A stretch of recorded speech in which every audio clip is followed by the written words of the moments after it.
W289CU Knoxville, Fan Run Radio. Live with you, ladies and gentlemen, meeting the moment as the best we can. As we're live with you today, we are at Calhoun's on the river, making it happen with you. It is unbelievable, Andy. And we're pretty fired up, we're pretty focused and prepared. And Cole comes and greets me with a handshake today. It's a beautiful day to be alive and well. Maury, it's warming up here in East Tennessee. And I hope the Vols are fairly warm today, because that Miami of Ohio team the other day, Mo, did not look scared. No, and Tony, we talked about this before. They've played 9 or 10 games. Yep. That where the final total has been 3 points or less, or in overtime. So they're not afraid of, the game gets tight at the end. Now, again, the moment may be bigger than they're used to, but a tight game will not bother them. So they're kind of sort of used to it, if you will. Yes. And what I like, Maury, what's kind of fun is yesterday's first round pretty much went according to form, but there were a couple things I want to discuss with you. One of them is Brian dug up an interesting stat. This Mike White guy, now, I get right to it, okay? Danny White has his eyes on this guy from St. Louis. He likes this guy from St. Louis. The guy from St. Louis took his brother's team to the woodshed yesterday. Georgia, in 2 consecutive NCAA tournaments, I got to give them credit, Mo, in the 8-9 game twice in a row, never led. That's hard to do. That's hard to do. Not 2-0, not 4-2, not 6-3, not 10-7, not 11-8. Like, how about not never, Mo? Yeah, that's hard to do, but I didn't stay awake. I'm not going to lie to you and say I stayed awake and watch that. No! But when 40-point beat down? Yeah, that was not pretty. What about the VCU game last night? That's the best of March Madness right there. Team goes down by 21, and they fight their way back. And like you talk about, and we talk, you get one guy that gets hot, starts hitting some three, the three starts going in, and all of a sudden, we're in a different world. Yeah, Tony, because there's no tomorrow. It's easy to say, but the guys from North Carolina realize, they're rolling around, and people say, oh, they gave up a bunch of points in the second half. Well, North Carolina took some bad shots early in possession in the second half, and again, what kids don't understand is, and some coaches don't understand, every possession matters. It would have been better sometimes for North Carolina if they would have went down, passed the ball around, and thrown the ball out of bounds with 1 second in the shot clock, then come down and take a really bad shot with 15 seconds in the shot clock. Make the game shorter in the second half. And it was, VCU got some confidence, and North Carolina got tight, and that's what happened. Mo, do you have any, and we're going to get a brief timeout in here and come back on the other side, but I'm being told I sound a little fuzzy. Brian, do I sound a little fuzzy? Do I sound a little fuzzy, Brian? Do I need to come up, come down? What do we need to do here? We'll talk about it during the break. You guys listen in. But, Maury, I'm fired up, folks, prepared for Martelli Jr. That fires me up. Phil's a good dude. And the Vols are in Philly right now, which has me feeling pretty good. This Ohio team today just doesn't match up with the Vols at all. This is a team that past Barnes teams, Maury, would beat into the ground. This Tennessee team is going to struggle with everybody because they have all year. But this is a team they should physically destroy. Yes, I talked to an assistant coach in their league and in Miami, Ohio's league, and basically what he told me is that Miami should struggle with Tennessee's physicality. They really struggle guarding the ball in space, and so what they'll do, if you watch the game, he said, is they'll guard the man, and they help really. They basically play gap defense. Yeah. And so they're in the gap. So they're all. But what that'll do, and they'll allow you to take, and then they'll try to contest your jump shots. Yes. But you'll be able to get the shots. And another thing he said, they have very little depth on Miami's team, and.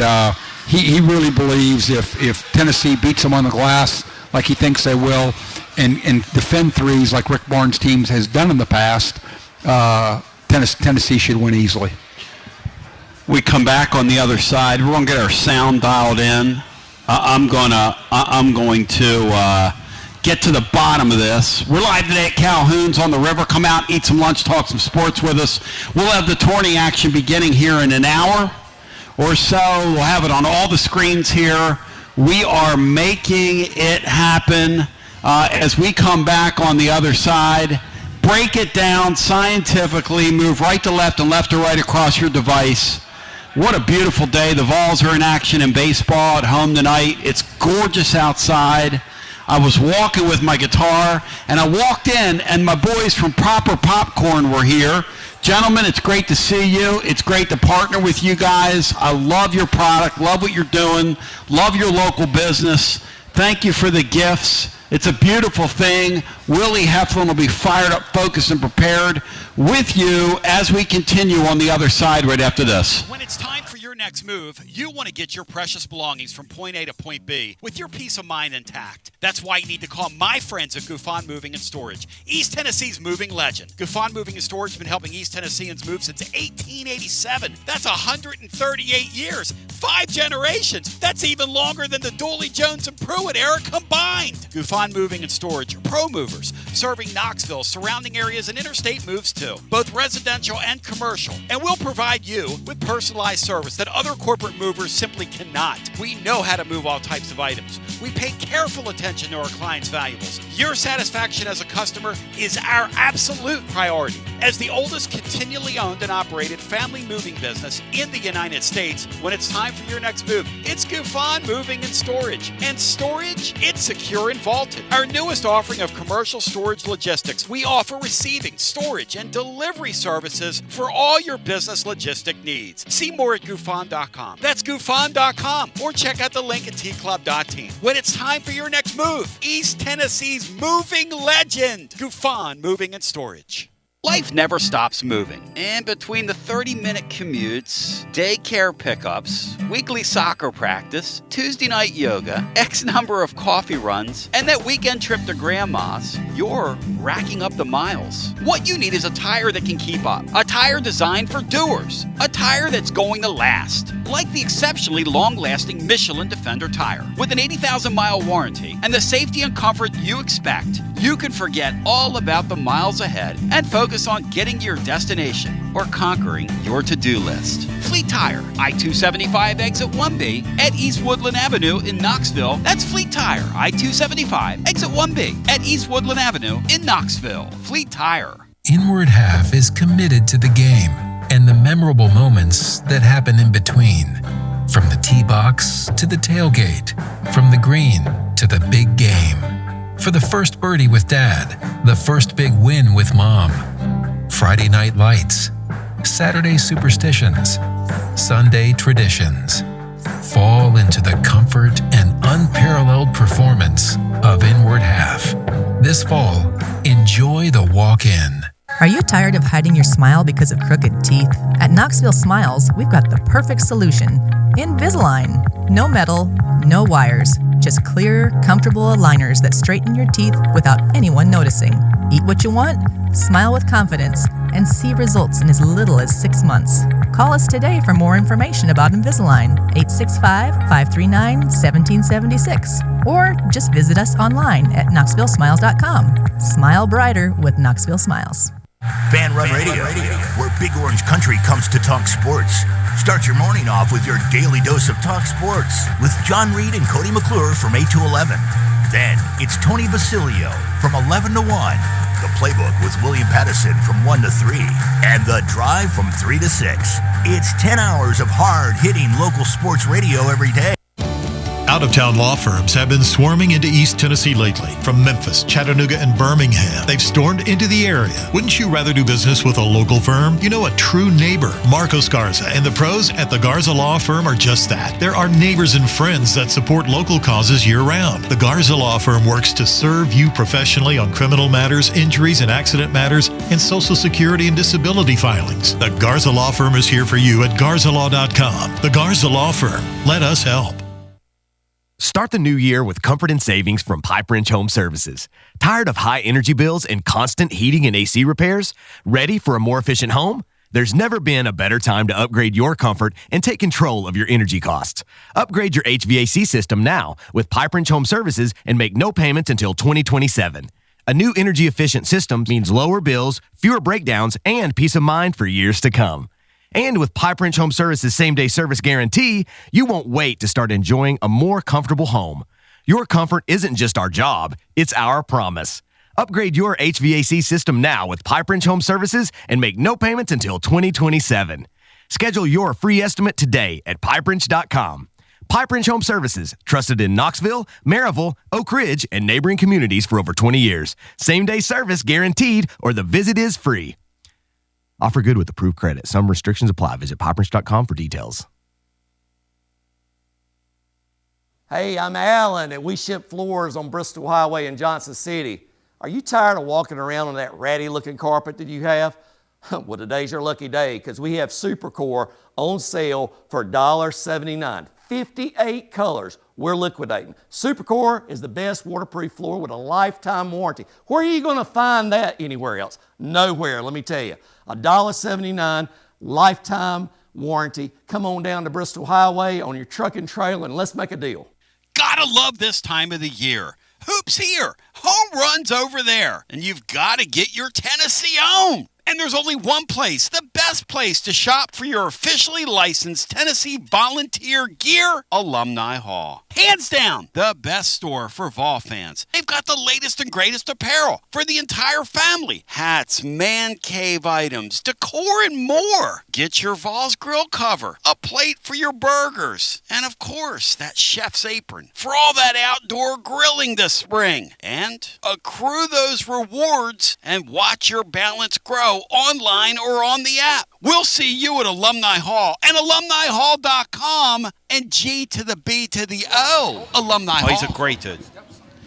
TB back with you. We're fired up, focused, and prepared today. The great Maury Hanks presented by our friends at T3 Vodka. You bow thy head when you say thy name, as they're one of our presenting sponsors on our Garza Law Extra Innings / Tennessee Basketball Overtime. Chase out! Now joins. He is with your Cincinnati Enquirer. Then we got the great Mike Huguenin in here, presented by our friends at Gouffon Moving and Storage. But we're live on the deck. It's an absolute pleasure. We're live at Calhoun's on the river. Chase, set, if you can, for me, the scene in the city that gave this community me. But I guess, you know, you got to be known for something. I guess we can all be forgiven. But, Chase, I appreciate you jumping back on with us. What was going through your mind the other night when you watched Ohio rip that SMU team limb from limb and get up 42 3 balls? And do you think, surely you guys had a conversation as I bring you in, but do you think Andy Enfield spent 5 minutes watching film? I mean, no offense to Andy Enfield. What the hell was that, Chase? Well, what it was, and Tony, thanks for having me on here to talk the Red Hawks. What it was is Miami decided if they got even a millimeter of space, there was a shot going up. They have been a three-point shooting team all season, but the rate at which they would take triples against SMU was frankly astonishing, even to those of us who've been watching them the whole season. So they just said, if we have even a bit of daylight, we're going up, and it paid off, 16 triples. Let me ask you something. Did they do that with Tennessee today? Is that just the thought, hey, we're David, we're playing Goliath, or was that something they saw with SMU in particular? Well, I have to assume it's going to be a continued point of emphasis for them today against Tennessee. They seemed really afraid against SMU to challenge SMU's bigs underneath. They would often pass out of contested layups to try and get contested threes. Obviously, that ended up paying off for them on Wednesday. I expect they'll do something similar, try to avoid the teeth of the Volunteer defense and just get up as many triples as they can and hope that water finds its level. They shoot at a 39% clip for the year, and that was exactly what they hit on Wednesday. We'll see if they can do it again today. You know, the three ball has been a great point of discussion at the next level because when a team's making threes and you're only making twos, and Tennessee can't hit threes, they're not a three-point shooting team at all. But Tennessee's going to bludgeon them in terms of size. They're just going to pound them, so they're going to have an advantage there. This is one of those classic, and I got Maury Hanks with me, NBA super scout to the stars of global sports. Hey, Mo, last night from High Point, and Chase will like this because he's a ball knower, but the kid that made the winning shot hadn't made a 2-point field goal all year. All year, Maury. All year, Tony. All year. That's what we're doing now in major college basketball. That's an amazing stat. Crazy. I saw that he didn't have a layup or a breakaway in a game or offensive rebound. So when you hear Chase say that they instructed their kids, if you get a scintilla, a crack of light, pull. What's that tell you, Mo, about the mindset of their ball club the other night with SMU? Number one, I think, as he mentioned, they've been playing like that all year. I think they average 26 and a half threes over the course of 32, 33 games. So they're comfortable playing that way. But they probably didn't want to get bogged down playing in half court, playing with SMU size, and I think they'll probably have to do the same thing today against Tennessee. And Tennessee's a lot more physical, a lot more demanding defensively than SMU. Question for you, Chase, because Tennessee's really going to challenge, at least we think so. Because the thing is, when you're on the floor and you're a competitor and you see your competitor hit a three ball, you can get pulled into that.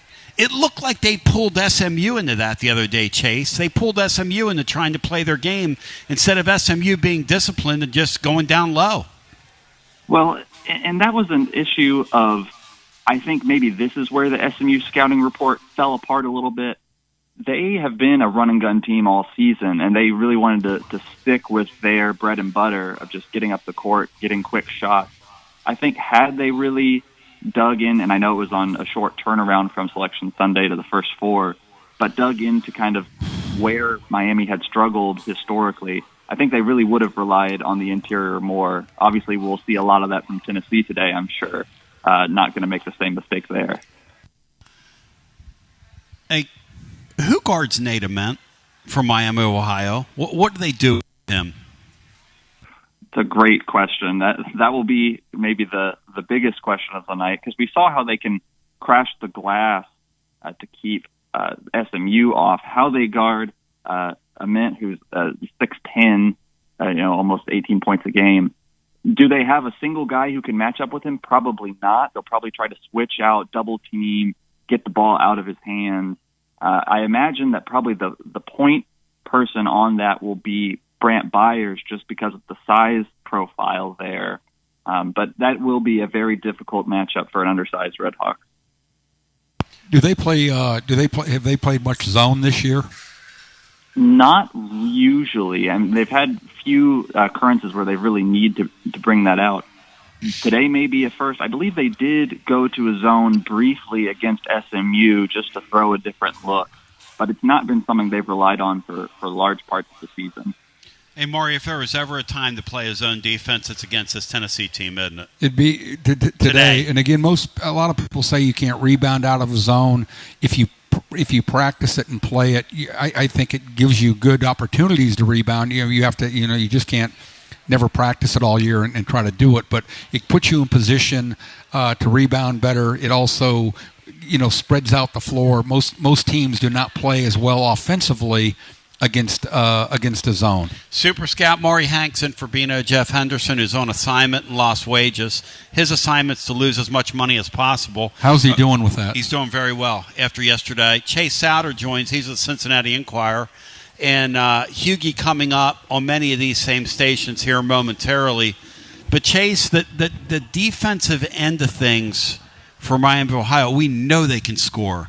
We know they're not going to be afraid. Now, here's my other question for you, and this is just a matter of the nuts and bolts of getting around with these tournaments. You come out of that playing round, you have to play in the afternoon. They're the only team that's put in the afternoon round. The other teams play at night. So, and you would think, it's not a big deal, but I count 36 hours. I'm going to guess they got to Philly at 4:30 in the morning, something like that. That's 36 hours. That's not, that's pretty quick when you're trying to prepare for a team like Tennessee. What time did they get to Philly? Can you walk us through what time they got in and where you think they are rest-wise? Yeah, so to the best of my knowledge, it was about 3:30 a.m. Eastern here in Philadelphia that they landed after flying directly from Dayton. As far as rest is concerned, obviously a little bit sleep deprived over the past 48 hours, but they seem still locked in, ready to go.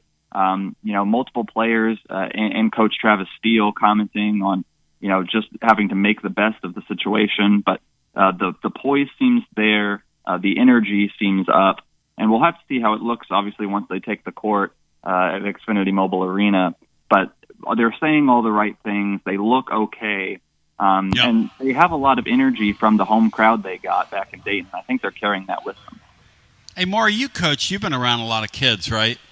When a team like Ohio that's told you don't have a quad one win all year, you don't belong, and then they win this game, right? Pressure comes off of you, but then there's also a sense that you've accomplished sort of what you want to accomplish. Or does this make them a dangerous opponent, Mo, because they won the other night? Where you see what I'm getting at there? It beats the alternative. I mean, SMU's home. Yeah. I think they're playing with house money, and the way they play. Now, if they were a team that tried to go inside, and I don't want to call it a niche, but playing fast, shooting 3-pointers, like if they wanted to line up and just play Basketball. UT, and they played the same way as UT, I think UT would just blow them out. Now, they still may blow them out, but they're going to play a different style. And I think that gives them a bit of a chance. And Chase, essentially what you're telling us is we knew they were going to shoot the 3 ball, but that was very excessive from the way they generally play. And the head coach said after the game here tonight, that's exactly kind of what we're going to try and do with Tennessee. Like, there are no secrets here. We're going to get the 3s up. Now, here's my question for you.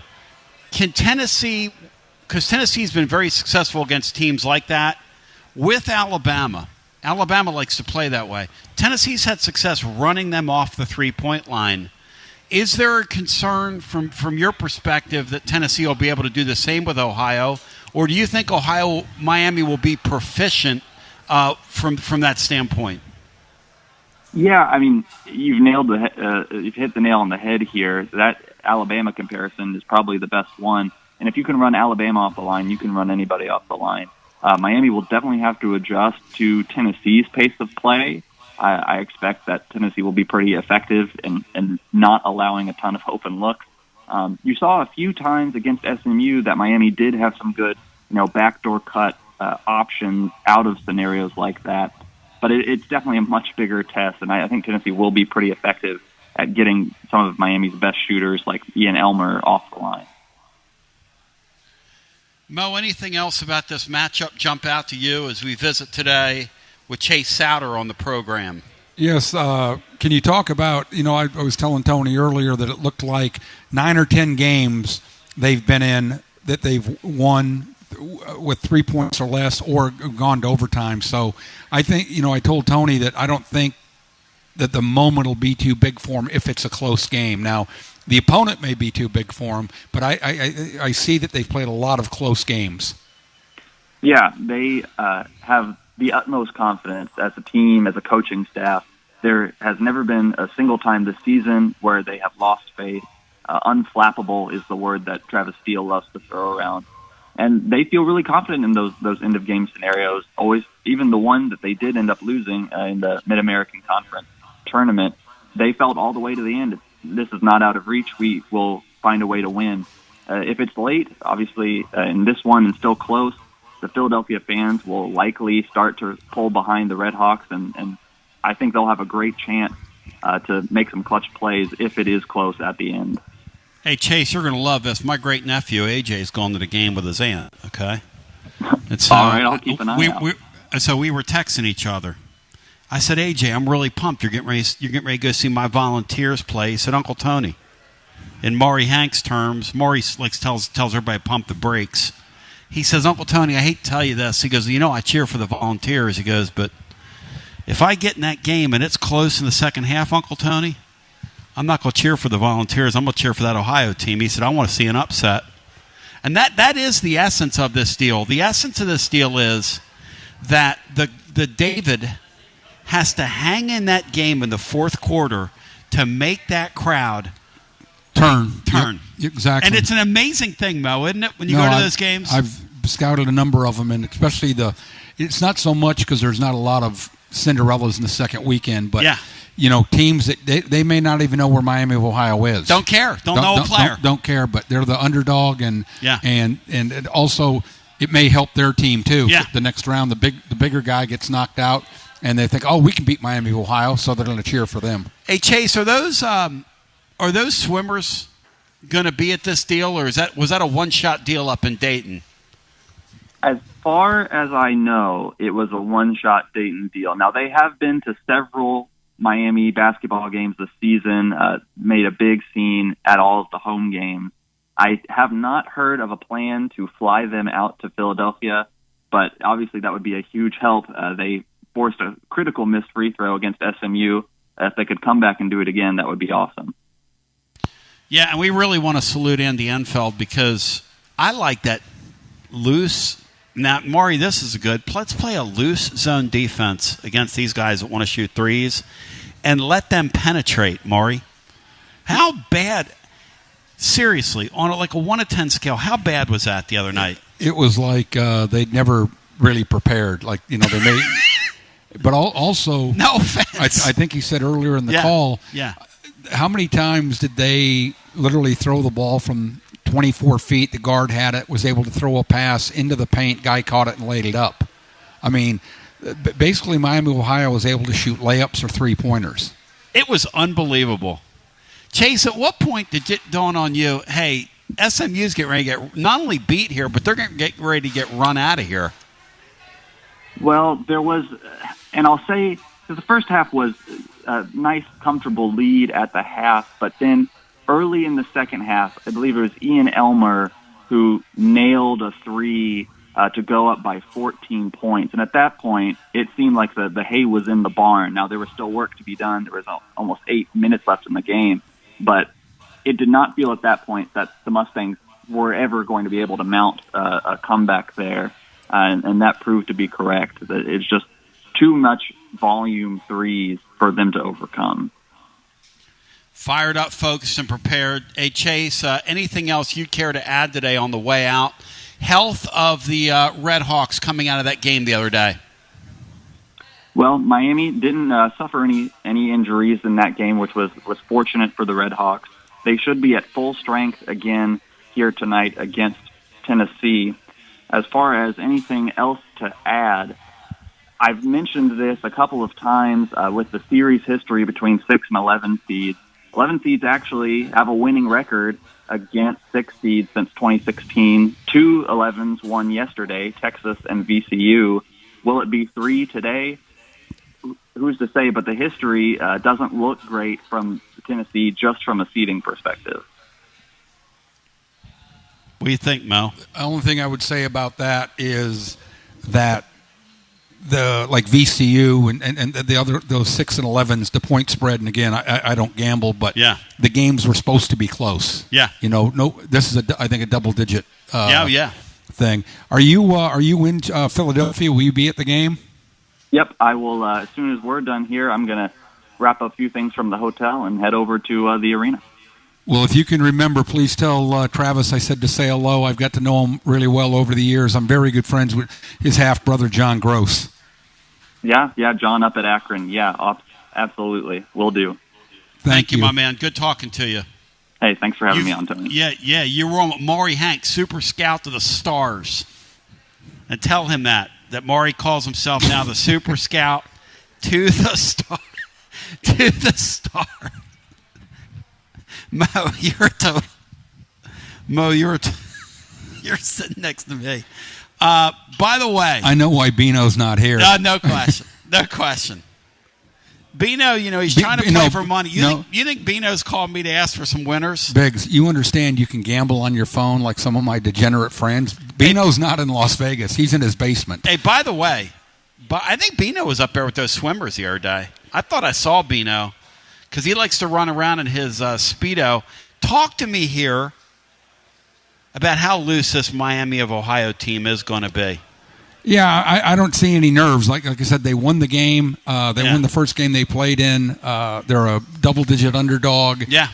They've got a coach that is kind of fiery and whatnot. I think they're going to come out and let it rip. And if they lose, they lose. But I think they're going to go down swinging the way they got there. B Flash Nash over on the YouTube says, "I'll tell you this." Miami of Ohio campus is unbelievable. He said, I went for a football game back in September, and that is a beautiful place. My brother played football there in the 90s, late 80s, 90s, and it is a spectacular camp. You can't describe it well enough. Red brick, ivy. I mean, Oxford is a wonderful college town. Oh, it's. I mean, you want to talk about Oxford, Mississippi? Oxford, Ohio is on that level. Speaking of Oxford, Mississippi, they're one of the teams that Georgia did not lead over. Georgia, I got to give them a lot of credit, and I want to shout out Danny White because his brother did a really nice job of coaching Georgia into the tournament, where in the SEC tournament they never led for a second, Mo, and they never led for a second yesterday. You got to say that's pretty good. That is. That's a dubious distinction. It's hard to do, Tony. Yeah, it's really, yeah. I mean, early in the game, they get a basket, you hit a three, or, it's 7-2, whatever it is. You got to lead sometime. Let's bring the great Mike Huguenin in now without further ado. You bow thy head when you say thy name. Stacked and packed with you on a Friday, as we just got a report from the city of brotherly love, the city that gave you me. What a blessing that is. And Gufon Moving and Storage is equally such a wonderful blessing to all of us. A business that's been in our midst since 1887. That's longer than I've been alive. That's 139 years, ladies and gentlemen, boys and girls, children of all ages. That's as long as Tennessee's, Final Four drought. 139 years. And, that's longer than the Julie Jones and Jeremy Pruitt eras combined. And that felt like 150 years, if you know what I mean. Thank God for Josh Heupel. But I want to shout him out, and I bring Hughie in now. Hughie, you're on with Maury Hanks, NBA Super Scout to the Stars of Global Sports Enterprises International, the man of stage games all over the world and maybe one day on Mars. And I know you're a big hoops head, so you guys are going to love this. And let's, without further ado, bring my man Hughie in. Hughie, what'd you make of day one? It was entertaining. 6 lower seeds won, but, 2 of those were 9s and 2 were 11s. I think that obviously the biggest high point of the day was High Point. Beating Wisconsin, that Chase Johnston kid. It was, he literally hit a logo 3. He hit the layup that gave him the winning points, his first 2-point basket all season. He's a 6th-year guy. Started out at Stetson, which is about an hour from my house in Orlando. It's in DeLand. So a lot of cool stuff. North Carolina, the absolute collapse against VCU. Duke getting basically, that game was in doubt for about 35 minutes, and Siena finished 3rd in its league, for God's sake. They didn't even win the MAC. So there was a lot of good basketball yesterday. Hughie, what tournament was that Jerry McNamara took over? Do you remember? The year, you mean? When he was at Syracuse? Yeah, I don't remember, but it was early 2000s, right, Mo? He got real hot. Yeah. At the end of the year, he wasn't Kemba Walker, but he was. He got really hot. He was special. They kind of played like him yesterday. That's my fear with Tennessee and Ohio today. You get one of those mid-majors across from you, and they're just out there playing loose and free, and all of a sudden, you kind of tighten up, and the Vols are going to see a team today, Hughie, that can really shoot the 3 ball like we saw the other night, and they're going to get it up. I mean, they got 42 up the other day. Like Matt Dixon said yesterday, if you're the Vols and you see a team that makes 14 or 15 of them, you're in trouble all of a sudden. I like games like this Ohio-Tennessee game today, Hughie. Yeah, Miami obviously is a really good story. I think it helped that SMU was missing its second-best player, the Edwards guy, and Boopy Miller did not play well. But the Miami story, the High Point story, the High Point coach, immediately in his post-game press conference or post-game media hit on the court, blasted high majors for not playing schools like High Point in Miami. And he's got a point. But Miami of Ohio's 3-point shooting against SMU, they hit them in bunches. Now, obviously, Tennessee sees a team that shoots a lot of threes twice a year when they play Alabama.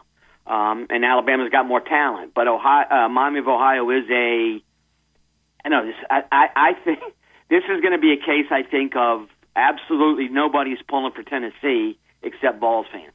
I think Miami of Ohio has captured hearts. A little bit of hyperbolic there, but I think a lot of people are following along and watching what Miami of Ohio can do. They got a bunch of guys who can hit 3-pointers. And if this is Tennessee annually in the NCAA tournament has a game that becomes an offensive slog for the Vols. You don't say. They don't want an offensive slog today. They should pound Miami on the boards. They should crush them. But if they're not hitting from the outside, if Gillespie's off, it becomes a lot more interesting. Hey, Maury, from your perspective, right, you're a guy that's a matchmaker. You've done this all over the country. You get two teams, put them together, sign the contracts, etc., play on a neutral floor, do whatever. The head coach at High Point, does he have a good point that those teams like him, the rich mid-majors, have trouble getting games? Is that an accurate thing he said? Yeah, it is, Tony, but it's not going to change. It's like, I'd say this, but your wife may divorce you, but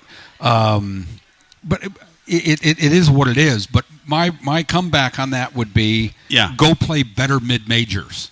Like if you look at his schedule, he's playing, I don't know, 2 or 3 non-Division ones. All those coaches would like to do that and get that opportunity, but they're also playing. High Point is a fantastic job, like Hughie said. I mean, they flew fans. I told you yesterday they flew fans out to Portland, but that guy wants to win games because he wants the next job. Okay, like Al Huss just left there. He's the coach in waiting at Creighton. He wins 27, 28 games, and guess what? This year, I don't know what their record now is. What's High Point? 20 something. They've won 30 games. 4 or 5 of those are like junk games, right? Division II teams. Hughie, from your perspective, right?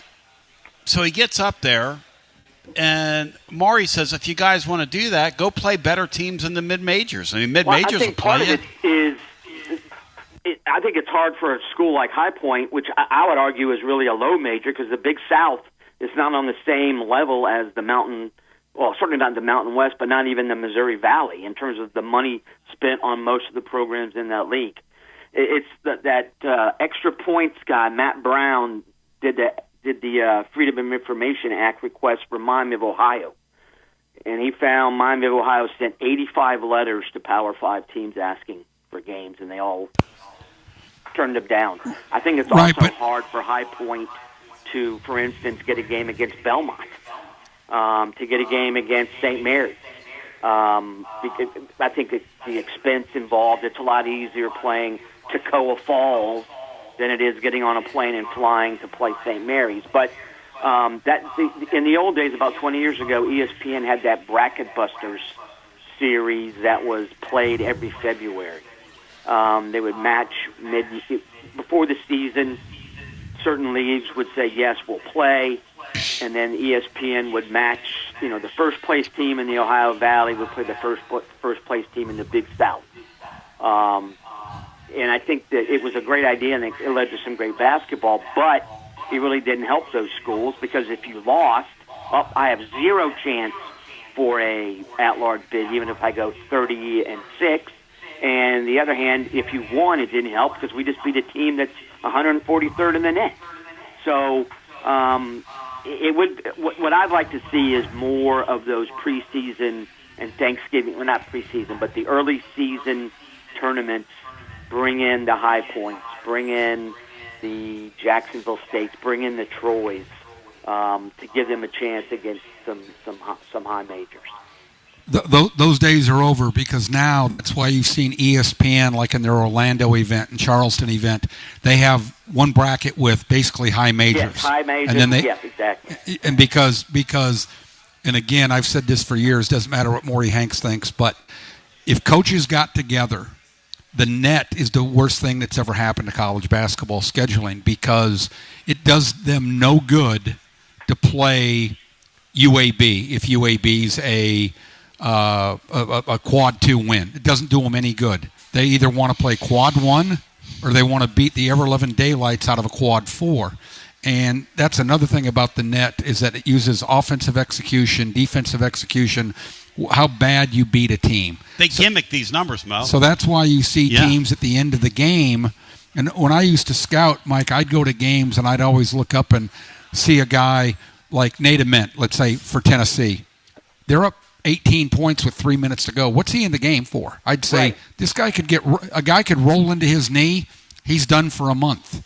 Roll into his ankle, he's done for 2 weeks. But nowadays you have to do that because you've got to hit the number that the net. And I just, again, coaches are funny. My two biggest beefs are that not one guy doesn't assign all the referees, and then you have referees, refereeing a game in California the next day in Louisiana. And number 2, they don't complain about the use of the net. And I think if the coaches go and complain to their ADs, the ADs can complain to the conference commissioners. I think they could get stuff like that done. Because they do give. One thing I've go ahead. Tony and I have talked about over the 2 decades I've been on his show. Coaches in all sports have a lot more power if they all legitimately had the same goals. The problem is, obviously, coaches don't have the same goals. But no, you're 100% correct. Yeah. Yep. Years ago, you'll probably remember this, Mike. This is 20 years ago, maybe longer. There was an 8-5 rule because Tim Floyd, good friend of mine, Tim Floyd would go, he'd get a job, and he'd get rid of his whole team, and because of his contacts and being a great recruiter, he'd go bring in 9 or 10 guys, kind of like they do now. And so he would get kids from junior colleges, or he'd find a kid that was already sitting out, and you could come play right away. Well, they said, let's do the 8-5 rule. It all sounded really good. You could sign no more than 5 in 1 year and no more than 8 over 2 years. And then coaches got jobs.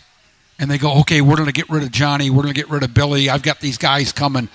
Coach, we can only sign 3 guys. Why? Because the staff signed 5 last year. That rule literally lasted about 2 years. And the coaches got together and said, this is an idiotic rule. And again, I agree with you. If they got together and worked together, they could change those 2 things. So, Hughie, the St. Louis's of the world who have great NIL money, the High Point people who've got a lot of money, they can't get games. And Maury's a matchmaker. Maury, you've got your event down in Florida, your preseason event that I'm sure Hughie's probably been to off the Gold Coast down there. But the point is that these teams have trouble getting games, even though they have pretty good players. They have means. The Shirts guy just signed a new deal. We were talking about it yesterday, where they basically have guaranteed him the most money in his league, right? Yes, he's the Duke or the Kansas or whatever you want to say of his league, and that's why you're going to see guys, Mike. I think you'll agree. Like the guy at South Florida could have walked to Syracuse 15 years ago. The guy from South Florida is going to Syracuse. He turned the job down. Right. Isn't that incredible? Last year, a good friend of mine, good solid mid-major program, interviewed at Florida State, and they're saying, okay, this is what we can pay you, this is what we can pay your staff, this, that, and then they get to NIL, and he said, what? And where else can we get it from? He goes, no, this is the bucket we have for NIL. He turned the job down. He stayed where he's at a solid, mid-major job, and that's why I was telling Tony the other day that I've had high major coaches tell me, lower level high major, that if Memphis opened up, because Memphis is like the Duke of the American Conference. Yeah. I mean, you want to be in the either number 1 or number 2 job in your league if possible. Can you believe that, by the way, Hughie, we haven't talked about it, how off the radar Memphis basketball is, how impossible that seems? And for that matter, Syracuse. They were brutal. I think they were 8th in the league this year. The 8th seed in the tournament, I know that. But I think that, I don't think Penny Hardaway obviously is any kind of great X's and O's coach. But neither is Mike White. So I think Memphis, the idea that, FedEx is, a couple years ago when Memphis had Jalen Duren and the other kid who was actually even a bigger recruit, but playing well in the NBA. And that team lost in the second round of the NCAA tournament. But Penny has had some really solid teams. And it all goes back to money. And you mentioned USF and Brian Hodgson. USF, their AD is Mike Kelly. He's done a really good job in identifying football coaching talent and basketball coaching talent. Because people forget that if Abdur Rahim, he died of that heart attack, and Hodgson wouldn't even be there. So, and Abdur Rahim turned around Kennesaw. So there are ADs out there who know what they're doing, and I think a guy like Mike Kelly is a guy who says if we spend X amount of money, we are going to have either the highest NIL in our league or the second highest, and we're going to win. And my wife's a USF alum. USF basketball, for like the first time ever, like it sells out games now. And you're like, what the heck's going on? But that's what spending money correctly on NIL can get you. Full arena. Full arenas. Talk to me here as we're live on the deck here. Calhoun's on the river where we be. Baseball Vols in action tonight with Missouri. It's going to be unbelievable, Andy. The weather here is just picture perfect. It's unreal. Maury Hanks, how cool did I look when you walked up and I had that guitar and I was walking out there by the river playing my guitar? I want to know through your eyes what you saw when you saw me. Well, for once, I'd like to say that I wish I was blind. Mike, I thought it was a homeless man, and I was looking for his can to put a coin in. That's not. I mean, seriously. That's pretty politically incorrect. As the great Maury Hanks joins. What, to say that I want to be blind? I don't know. Today on. I mean, Mike, it was. I can't describe it. Hughie, in your humble opinion, Hughie, how good's a card today? Well, I think it's even better than it was yesterday.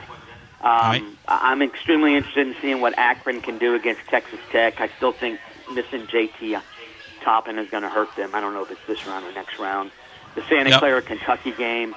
Herb Sendek can coach, and I think everybody outside of Kentucky looks at that Kentucky roster and sort of chuckles. And what happens there? Hofstra, Alabama. Not that Hofstra's going to win, but how does Alabama look without Aiden Holloway? How good is Utah State? The Miami-Tennessee game, the Iowa-Clemson game, the ACC has not shown well. UCF-UCLA, Missouri-Miami. Missouri is the lower seed but has basically a home crowd in St. Louis. And I'm also interested in seeing Cal Baptist-Kansas just to see what Darren Peterson looks like in the NCAA tournament.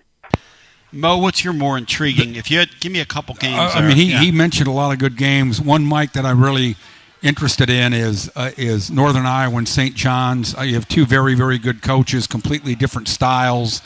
The coach at Northern Iowa has been there a million years. And, a number of years ago, I think they went to the Sweet 16, and they gave him like $1 million a year contract for 10 years. And it's good to see them back. They won the Missouri Valley tournament. They beat St. Louis. And but he's going up against, in my opinion, the greatest coach in the history of college basketball. So two different styles. We'll see, which style. St. John's isn't exactly the best shooting team. So, right. Yeah, they're so. I mean, I wonder how Northern Iowa can handle Zuby Ejiofor. But and Northern Iowa was the 6th seed in the Missouri Valley. So just like last night, Siena was the 3rd seed from the MAC and gave Duke all it could handle. So you sort of wonder, Belmont won the Missouri Valley in the regular season. What? I assume they would be an 11 or a 12, but they won the regular season for a reason. They're better than Northern Iowa. You wonder sort of what a school like Belmont could do if they had made the NCAA tournament. And that's another problem with the mid-majors. You can win your league by 2 games, but if you falter in March in your conference tournament, you're either in the NIT or you're sitting at home. You know, it's interesting when you start looking at these games, and you start considering, like today. Break that Kentucky game down for me. What do you think happens, Hughie? You never know with Kentucky. I mean, OA should have a great game. Yep. Kentucky should be able to control the paint, but yep. Sometimes they're an absolute mess on the court. Santa Clara, Kentucky were 32 or 33 games into the season.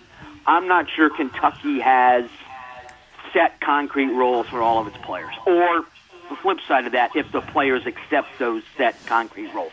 Santa Clara is the opposite. These guys know what they're supposed to do. They're a well-coached team. The lack of athleticism is going to hurt Santa Clara. Yep. We saw that yesterday when St. Mary's just got obliterated by buckyball. But I don't think Kentucky is as cohesive a unit in some respects as Texas A&M. So I could see Santa Clara. I think this game will be extremely close throughout, and I would not be shocked if Santa Clara. You know what's funny about basketball, guys? The thought occurs to me. You spend a lot of money in football, you're going to win. Because, Maury, I'm going to get on the field with you, and I'm going to shove you around. I'm going to push you around, and I'm going to beat you up if I spend a lot of money in football. Now, there can be times where you could have a crash and burn from that perspective. Penn State, that happened to them this past season. That does happen. But for the most part, you spend money in football, you should win. It's not so in basketball. It's not. I mean, I look at BYU. Now, BYU got one of their better players hurt, but they went home last night. You had the Bonza and the four weaklings around him last night. They paid Rob Wright a ton of money to come from Baylor. So there you go. That's an expensive roster. And It's you lose very to Texas, expensive. which obviously is an expensive roster as well. Right. But Texas, I don't think at any point during the regular season when I watched Texas did I go, wow, that's at least the Sweet 16 team. Yeah. No, it was, wow, Sean Miller's got a lot of work to do. So, I just Kentucky they are the chief cook and bottle washer of that, guys. They are a perfect example. People think, and look, we don't know, but there's estimates that they're spending north of $20 million on their roster. That's embarrassing. You're spending $20 million for what? I mean, they're embarrassed. No offense to them. I'm a Tennessee fan. Kentucky basketball embarrasses me. And I'm a Tennessee fan. $22 million to play on the first day of the SEC tournament. With Exactly. schools like Mississippi State. Well, how about South this? Carolina. That's the group you're paired with this year. And, you supposedly they spent $22 million on that roster. They were the opening match in the SEC tournament, and they're about to be the opening match on Friday afternoon. They're not even in prime time, and they spent all that money. By the way, before we talk about Tennessee's matchup with Ohio, and I want to get to where the rubber meets the road here with Mike Huguenin, I got Maury Hanks, who'll be Super Scout to the Stars of Global Sports International, and soon to be Global Sports Intergalactic. I want to shout out Kathy in Elizabethton, who's a massive, huge Tennessee Volunteer fan, a lady that has stood for people all her life. She is celebrating her 79th trip around the sun today, and I want to say God bless her to her.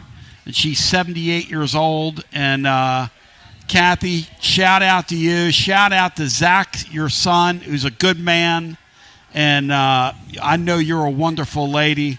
And thank you for blessing us with Zach. Now, I say all that to ask you this, Hughie. What happens today in the city of brotherly love as my Volunteers get on the court against a David who might have a sharp stone? I think Tennessee's basically power and strength wins the game. I don't think Miami can hang with Tennessee inside. Miami is not overly big. Well, I shouldn't say their big guys aren't overly talented. Let's put it that way. The Woolfolk kid can play. Brant Byers is 6'8", but he's more of an outside shooter, I think, than anything else.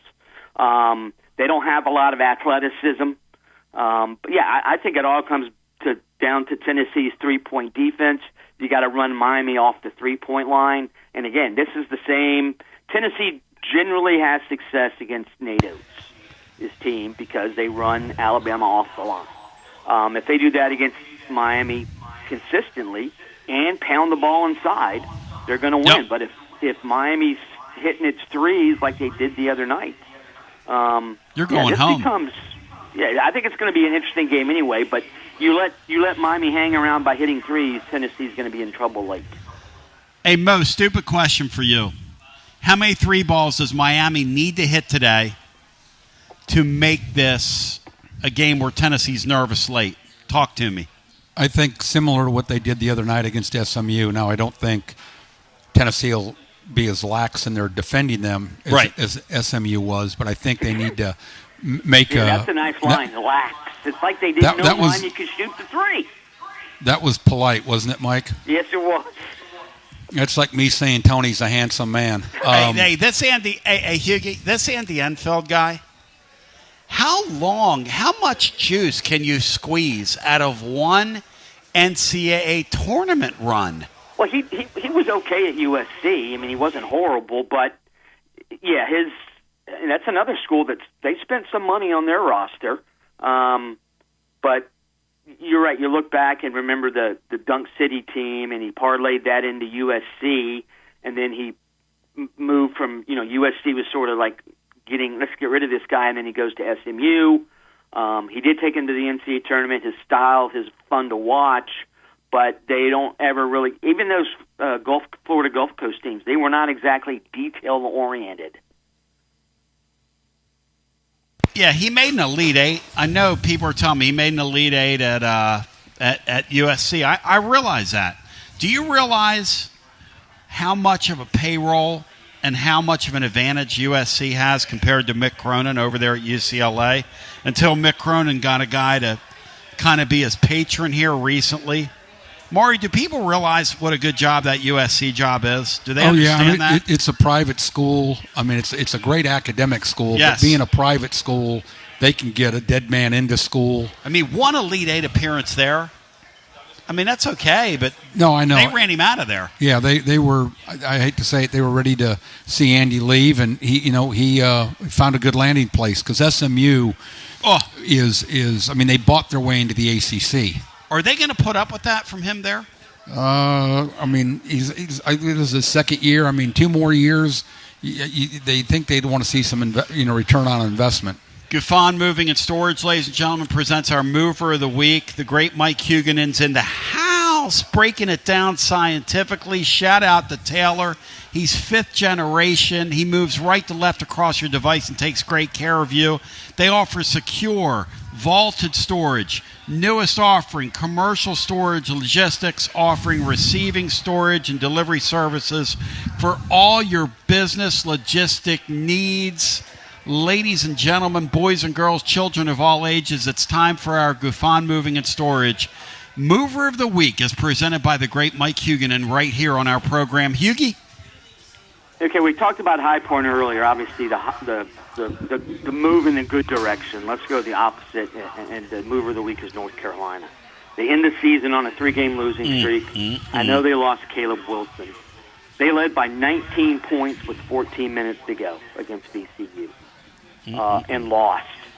And, Siena last night famously played, I think their starting lineup, 4 of them went all 40 minutes, and 1, I think, went 39 minutes, 30 seconds. For some reason, Hubert Davis last night only used 1 sub in the second half. Seth Trimble and Vassar played the whole second half. Vassar at the end, 7-footers, he was sucking massive wind at the end. He was roached when he got fouled there. North Carolina, Roached. The first year Hubert Davis is there, he takes him to the Final Four, takes him to the title game. He beats he hands Mike Krzyzewski his final 2 college losses, including one at Duke in the regular season finale, and then one in the NCAA tournament. So there was so much goodwill for Hubert Davis. I think that goodwill has basically gone. North Carolina is getting a new AD over the summer, so I don't think Hubert Davis is getting fired. But there is a lot of angst, to put it lightly. Oh, yeah. The Athletic reported this morning that the UNC roster was one of the 10 highest paid in the nation. And you look at that roster, okay, Caleb Wilson, yes, him getting hurt sort of ruined the season. But you don't blow 19-point leads to VCU with 14 minutes left with a high-moneyed roster. I don't understand what North Carolina has done under Hubert Davis the last 3 years. He followed up his first year getting to the national title game. The next year, they went to the NIT. So it's been a very up and down tenure there. They've lost in the first round of the NCAA tournament twice in a row. That's the first time that's ever happened at North Carolina. So I don't think Hubert Davis is getting fired. I'm sure there's some people hoping he resigns. But, I mean, North Carolina, frankly, for much of the last couple of years of Roy Williams, they weren't exactly world beaters either. It's still the blue blood program. They sell out Dean Smith Center, but that loss yesterday is extremely embarrassing. Another thing that hurts him, Mike, is I think you'll agree, is that what John Shire's done the last 4 years when you compare it to what Hubert's done. And you know what? The contrast to those two guys. One, and you hate to say this, but it's just optics. One guy looks like a bright young guy, and the other one looks like he's just totally burned out. I mean, you look at those two dudes. No offense. Yeah, I think one guy looks the stress has gotten to Hubert Davis. And you can just tell by looking at him. His entire coaching staff, him and his 3 lead assistants, all are former UNC players. Maybe you need an outside voice to come in and say, well, just because North Carolina did this under Dean Smith and Roy Williams, it doesn't mean that you need to keep doing it. So, exactly. I completely agree. I think, I mean, again, I spent part of my childhood in the Carolinas. I've never been a UNC fan because their fans are very. We invented basketball. Yeah, they're very provincial. Yep. Yeah. Yep. And but at the same time, I'm thinking, I can't believe they're enjoying this. Basketball should not be a slog for fans, and I think North Carolina under Hubert Davis has become a slog for fans. Oh my God, what's going to happen today? Oh my God, what's going to happen when we play Clemson on the road? Oh my God, could we lose to Cal? That kind of stuff. And I don't mean Calipari, I mean University of California. So I think it's going to be interesting to see if Hubert Davis does decide to step down, and if he doesn't, with the new AD coming in, what kind of hot seat he'll be on entering next year. Hughie, I love you. You're my man. Enjoy the rest of the basketball weekend, and my happy bleary eyes to you. I know your eyes are going to be spinning in the back of your head by the time Sunday night rolls around, Hughie. I love you. You're my guy. All right, talk to you next week. Thank you, sir. The great Huguenin one more time. Maury, you're getting some love in here from G-Max Tapeworm. G-Max Tapeworm is a fan of yours, Maury. Your thoughts on the fact that you've got a fan, a super fan, in fact. G-Max Tapeworm says he's a super fan of you. Your thoughts that G-Max Tapeworm is a fan of yours? That's very nice of him or her. And I know I'm no Beano. Do you believe Kentucky rolls today? I don't know if they roll. I think it's a coin toss, to be honest with you, because Herb Sendek is a really, really, really good coach. One of the driest people I've ever met. Yes. You're like Don Rickles compared to him, Tony, and you've got no sense of humor. Do you believe, Maury, in your humble opinion, and we're going to come back on the other side and take some calls at 865-200-5402, because we're jumping out like we did yesterday, sort of kind of early. Why? Because it's the NCAA tournament, and I ain't competing with that. I put myself out in front of parades. I don't try to create them. It's Craig Jacobus. Shout out to Craig Jacobus, who taught me that a long time ago, one of my mentors in the radio business. But we're going to do some Tennessee totals. We're going to get Mo is going to give us a look-see at who the officials might just be today. and how that might shape the game. Mo, you've had a look-see at the officials. Will they help or hurt Tennessee? That's what I'm going to ask you when we come back on the other side, because it does matter who you draw in these tournaments. It shouldn't matter, but every official has their own, we need officials today that are going to call everything, Mo, or going to let things go? What do we need today? Let things go.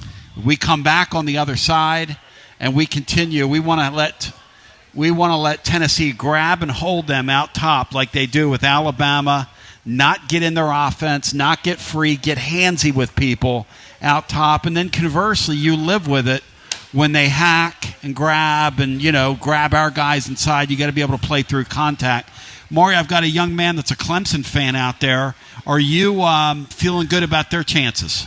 They lost their second leading scorer in the tournament, so I think it'll be very tough. But you want to talk about a slog of a game. Them and I will play at really, really slow paces. So I think they'll be in the game. I don't know if they can get over the hump. I don't want to come with some special glasses, brother. As we continue with more, we're live today at Calhoun's on the River. This is your spot. Before, during, and after all the Tennessee baseball this weekend. It's beautiful this weekend. Get on out. Let's watch a tournament, which begins right now after this. You're listening to FM 105.7 and AM 1340, WKGN Knoxville, and W289CU Knoxville. Fan Run Radio. It's the hottest post-game show on the planet. Garza Law. Fifth quarter fan reaction. Fan reaction. As soon as the final gun sounds, we're live.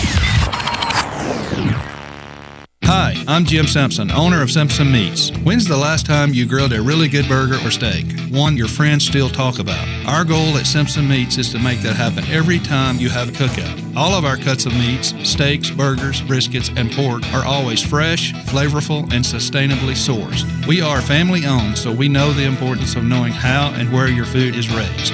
We have been putting quality first since 1888.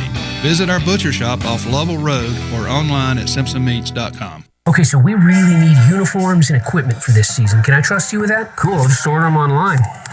What? Yeah, I'm gonna hop online and I'm gonna get them ordered. Hold up, that's not a good idea. We shouldn't just spend money on some random online retailer, okay? I mean, it seems pretty convenient. Trust me, it's a terrible idea. Let me simplify this for you. SM Athletics. Okay, how do you pronounce it? SM Athletics? They're the go-to for uniforms and equipment, whether it's for universities, high schools, youth leagues, you name it. So why wouldn't you rather go with professionals who can guide us through the process, design the perfect uniforms, and deliver the best equipment? Yeah, I guess that makes sense. What's the name again? SM Athletics. Right. It's definitely smarter to go with a company that emphasizes customer service, fair pricing, and, of course, excellent products. Exactly. So, yeah, I guess it's settled then. For uniforms and equipment for all sports, it's SM Athletics. When a dangerous, overgrown, or storm-damaged tree is threatening your home, your car, or your family, don't risk it. Call ECR Total Landscapes, your local tree-cutting experts. From precision tree removal and trimming to emergency storm cleanup, ECR Total Landscapes has the equipment and the experience to get the job done safely and efficiently. Call today to set up your free estimate, 865-384-2012, or just go online to ecrtotallandscapes.com. Josh Collins at Collins Insurance Agency. At Collins Insurance, we strive to ensure our customers receive better coverage along with bigger savings. Our community is important to us. We want to provide exceptional service to our customers. Anybody can provide great rates, great coverage, but can you also get great service? And hey, don't just take my word for it. What's up, everybody? Zakai Ziegler here. My family turns to Collins Insurance Agency for the best service, coverage, and price. So don't just go online and get some random insurance. Experience the Collins Insurance difference. Like he said, experience the Collins Insurance difference. CollinsInsuranceTN.com. CollinsInsuranceTN.com. And hey, their Mama ZZ approved. CollinsInsuranceTN.com. Thank you to Josh Collins and ZZ. One more thing, Tony. Go Vols. Yee-haw! I've been hooting and hollering ever since I started betting with the VIP Play app. VIP Play has more than 200 leagues, every bet type you can imagine, live betting and live hosts, all with 24/7 support from real live people when you need them. Start betting better with the VIP Play app today. Don't Be a better with VIP Play today. VIP Play coming soon. Gambling problem? Call 1-800-8899-789. Must be 21 plus and located in Tennessee to bet. Basilio here, and my friends at Carnes Motor Company started with a dream over a quarter century ago. I met Rob and Brian back when I still had hair, and they were working at a huge dealership in West Knoxville. But they told me back then they wanted to sell cars on their terms, and I wanted to do radio on my terms. Their terms, just like my terms, are ultimately your terms. In both cases, you're the winner.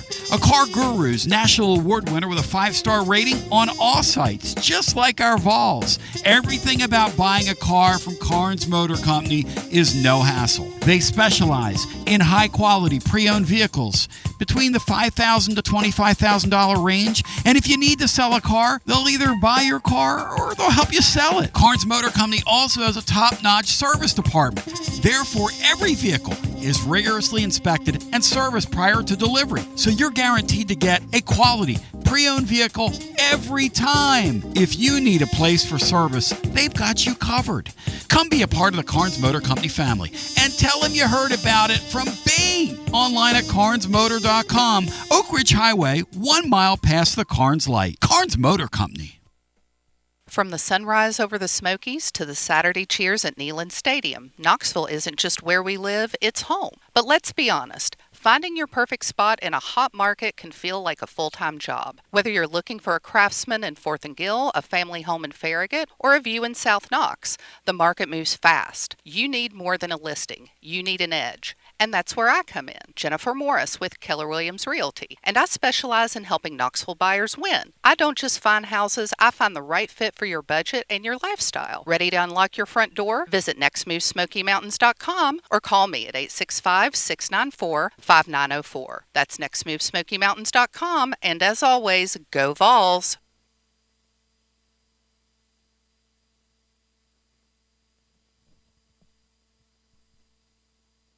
Tony B back with you.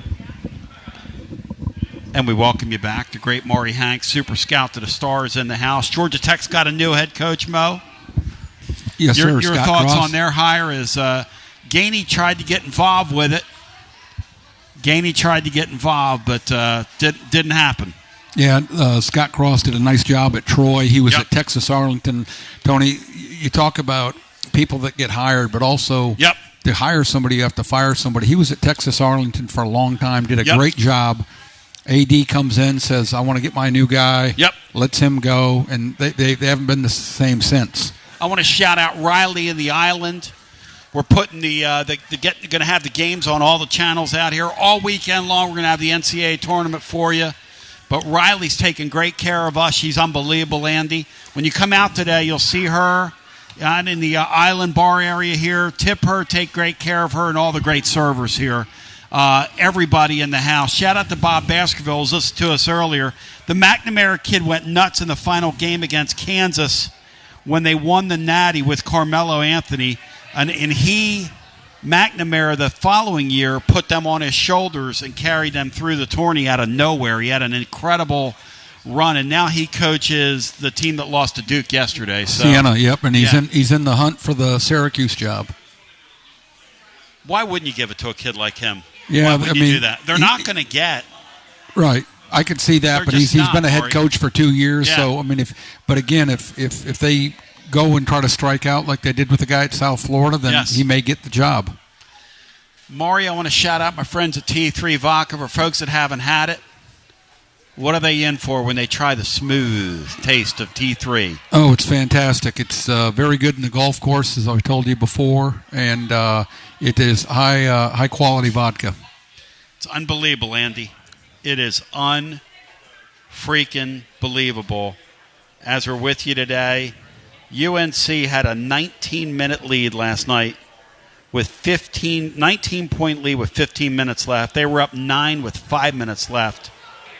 And they scored 8 more points the rest of the way, and they used 1 substitution in doing it. Now, Maury, you've been on our Garza Law 5th Quarter fan reaction program. How freaking mad do you think people would be on that program in our fan? We'd be on the 3 o'clock in the morning if Rick Barnes did that in an NCAA tournament game. Yeah, it was. That's not good. It was hard to watch. That's not good. That's not good, coach, as they say in the trade. That's a tough putt, as they say in the trade. That's not good, coach, as they say in the trade. Riley's on the scene, though. We're gonna get it going here. Let's go to the phones. We'll get as many people in here. Let's get Boy Billy in Harriman in the hunting in the mix with us. Boy Billy, you got some fans out here at Calhoun's on the river. They're giving me the 2 thumbs up for Boy Billy in Harriman. Boy Billy, you got a little. See, Maury's got G-Max tapeworm, loves him, and you got fans, man. Who would you rather have? The folks at the table in front of me, or G-Max tapeworm? Tony, am I on? And I know that I'm on, baby. Hey, man, I love all the people, man. I'm a man of the people, bro. You're a man of the people, yep. And Maury was just out giving pointers to the folks that are visiting, the Clemson fans that are here. Maury was out. Maury's like he's the Conventioner and Visitors Bureau. I told them to ignore everything he says. I'm sure he was guiding them to all the lowbrow places in town. But anyway, I digress. Go ahead. Hey, Tony, I was going to say, man, Wisconsin's got 99 problems, and number 99 was the one, man. Did you see that sucker Chase Johnson shoot a fast break pull-up, Pete Hegsted's scud missile from 35 for no reason with 28 seconds on the shot clock? Hey, Maury, the stuff these kids do, we've talked about this. You can coach them. You can walk them through it. It's what makes college basketball, right? They don't worry about the time. Tennessee's got kids that do that. They don't look at the time. They don't even play the game like they're playing a game. Yeah, time and possession, Tony, are very, very important. And again, if you don't practice things starting in August now, I mean, before you practice October 15th, but now they practice all year. If you don't practice, and you hear coaches talk about, oh, we did this, we did that. An example of, if you go back and watch the last play that North Carolina ran last night, they call timeout. It's a side out of bounds. They run a guy off a screen at the top of the key. They're trying to throw the ball to the big guy at the top of the key. They do. The guy they want to get the ball to trembles in the back court. He runs up, and they want to do a handoff and get him going to the basket. Well, when you run that 5-on-0, it's easy. Nobody's guarding you. You know what I mean? You just catch it and hand it off. Well, the VCU people probably had scouted that play, number one. Number two, the guy was defending that, so they didn't. The big guy had no idea to run the counter to that. You know, okay, this is done. What's our counter to that? North Carolina just, that's why they basically bobbled the ball and the guy, shot a bad shot up. And the 7-2 kid ends up at the foul line who hasn't been subbed out. Right. Who's sucking wind. And you knew damn right well. He's a 61% foul shooter to begin with. The chances that kid makes 2 foul shots there are slim to none. And then on the second one, Boy Billy, again, we're back to this. On the second one, as Aberdeen hits a 3-ball, Kentucky's up early 5-0 as they're 2 of 5 from the field. But on the second one, he doesn't even know the roll and just throws it off the background haphazardly. College basketball is just crazy, Boy Billy. It's crazy. Hey, Ty, he knew the rule. He just got bad aim, bro. That's bad hand-eye coordination. But speaking of that North Carolina game, man, somebody needs to go change North Carolina's diapers. The way they completely manured their pants the last 10, 15 minutes of that game, man. I mean, that was unreal, bro. Hey, there's a family of fans of yours in front of me trying to eat, and you're speaking like you're using potty language. Now, come on. Sorry about that, bro. I got to get back to work, but Tony, last thing I'm gonna say, man. I turned on that late night, that Georgia Bulldog game. As soon as I turn on, they're down 40, getting handed a beat down by Baby Jokic and them boys. And that just reminded me of one of my other Bob Dylan quotes, man. When you think you lost everything, you find out you can always lose a little more. See you, Tom. The man's quoting Dylan. On here. Maury, the game's different. When you come out and shoot the ball well, Kentucky has, and they're up 8-2, and they're kind of manhandling this team a little bit, kind of pushing them around on the glass. What's a Santa Clara have to do against a team like Kentucky, Mo, to hang in the game? They have to make shots. They have to keep the game close, and that may sound easier said than done, but if they keep the game close, you've seen, Kentucky's made some good comebacks against Tennessee, but you've seen them wilt down the stretch, and the pressure will all be on Kentucky. And again, like you said earlier, there'll be nobody in that building besides Kentucky fans rooting for Kentucky.